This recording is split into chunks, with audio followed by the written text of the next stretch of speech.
வணக்கம், doctor Bhuvaneswaran. Oats இப்போ எங்க பார்த்தாலும் இந்த ஓட்ஸை பத்தி நிறைய பேசுறாங்க. ஏன்னா ஓட்ஸ் சாப்பிட்டா எனக்கு பசி குறையுது, ஓட்ஸ் சாப்பிட்டா எனக்கு சர்க்கரை குறையுது, ஓட்ஸ் சாப்பிட்டா எனக்கு வெயிட் குறையுது, இந்த மாதிரி பல விதத்துலையும் பேசுறாங்க.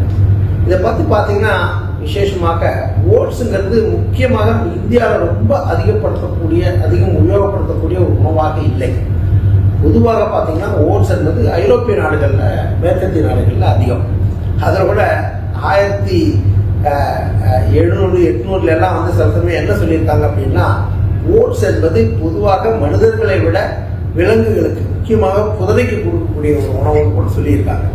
இதெல்லாம் ஒரு பக்கம் வச்சுட்டு இப்போ நம்ம கதைக்கு வருவோம். இப்போ நம்ம கதையில பார்த்தீங்கன்னா இந்த ஓட்ஸ்ங்கிறது ஒரு 80களில் ஏதோ ஒரு மனிதர் என்ன சொல்லியிருக்காங்க அப்படின்னா, இந்த ஓட்ஸ் சாப்பிட்டா கொலஸ்ட்ரால் குறையும்னு ஒரு பொதுவாக சொல்லுவேன். நான் சிரிச்சுட்டே சொல்லுவேன். நம்ம இந்த அக்ஷய திருதி அன்னைக்கு தங்கம் வாங்கணுங்கிறது எப்படி ஒரு ப்ராப்ளம் ஆச்சோ, அந்த மாதிரி யாரோ ஒரு மனிதர் ஓட்ஸ் சாப்பிட்டா கொலஸ்ட்ரால் குறையும்னு ஒரு ஸ்டடியில போட்டு விட்டார். அப்போ பிடிச்சது. இப்போ வரைக்கும் அந்த ஓட்ஸ் நம்மளை விடலை, நாமளும் ஓட்ஸை விடலை. அப்போ பார்த்தீங்கன்னா இந்த ஓட்ஸுங்கிறது பொதுவாக இந்த steel cut oats, roll oats மாதிரி பல விதத்தில் கிடைக்கும்.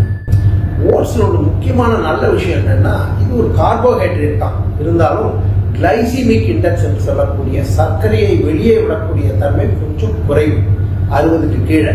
அதனால அது அரிசியை விட நல்லது. கண்டிப்பாக ஓட்ஸை சாப்பிட்டோம்னா வயிறு நல்லா நிரம்பின மாதிரி இருக்கும். ஓட்ஸ் சாப்பிட்டோம்னா நம்முடைய கொழுப்பு சத்து கண்டிப்பாக குறையக்கூடிய, கொலஸ்ட்ராலுடைய அளவுகள் குறையக்கூடிய பிரச்சனை எப்படின்னா, இன்டைரக்டாக அந்த உணவுல அந்த கொலஸ்ட்ராலை குறைக்கக்கூடிய இது உண்டு. மூன்றாவது பார்த்தீங்கன்னா அதுக்கு ஒரு முக்கியமான சைடு எஃபெக்டும் இருக்கு. ஒரு வயிறு ப்ளோட்டிங் வருது, அல்லது அந்த கான்ஸ்டிபேஷன் வருது, அல்லது அவங்களுக்கு நாசியான்னு சொல்லக்கூடிய அந்த ஒமட்டல் வருவது, இந்த மாதிரி சில பிரச்சனைகள் இருக்கு. அதனால முக்கியமா ஓட்ஸ் நல்லா சாப்பிடும் பொழுது நீங்க நிறைய நீர் அருந்தும். அதுவும் அளவான விதத்தில் ஓட்ஸ் உபயோகப்படுத்துங்க. ஓட்ஸ் கண்டிப்பாக நல்ல விஷயம்தான். ஆனா ஓட்ஸே சாப்பிட்டுட்டு இருந்தோம்னா அதனால பலவிதமான ஜீரண கோளாறுகள் வரலாம்.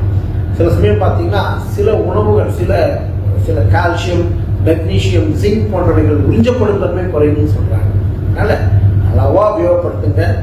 ஓட்ஸ் குதிரைக்கு நல்லதுங்கிற மாதிரி நமக்கும் நல்லதுன்னு தான் நம்ம புரிஞ்சுக்கணும். ஆனா அளவா புரிஞ்சுட்டீங்களா?